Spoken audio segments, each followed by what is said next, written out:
नाज़रीन अहम खबर शेयर करनासी दादू खां रादो न्यूज़ के रिपोर्टर सखी सरदार चारण जी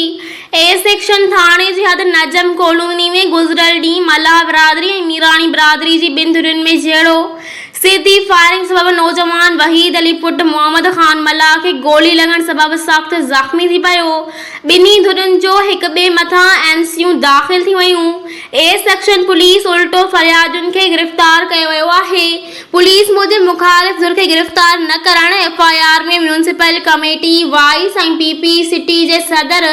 चेयरमैन ख़ालिद मीरानी एफआईआर में नालो ॾियण वारे अमल ख़िलाफ़ मल्लाह बिरादरी मोहम्मद खान मल्लाह, नूर मोहम्मद मल्लाह, रशीद मल्लाह, निसार मल्लाह, अकबर मल्लाह ऐं ॿियनि दादू प्रेस क्लब अॻियां एहतिजाजी मुज़ाहिरो कंदे मीडिया अॻियां दाहियो त असांजे नौजवान खे गोलियूं हणी ज़ख़्मी कंदड़ जवाबदार ख़ालिद मीरानी, गुलाम मुस्तफ़ा मीरानी, ज़ाहिद मीरानी, रियाज़ मीरानी ऐं ॿिया नामालूम गिरफ़्तारी खां आजा। हिन चयो त पीपी सिटी सदर भली बेगुनाह माण्हुनि खे गोलियूं हण। हिननि IG Sindh, DIG Hyderabad, SSP Dadu खां मुतालबो कयो त पुलिस शहरियुनि सां बिटी पॉलिसी बंदि करे जवाबदारनि ख़िलाफ़ असांजी एफआईआर दाख़िल न कई ऐं जवाबदार गिरफ़्तार न कया विया त एसएसपी दादू जी ऑफिस जे गेट अॻियां मरण घड़ी ताईं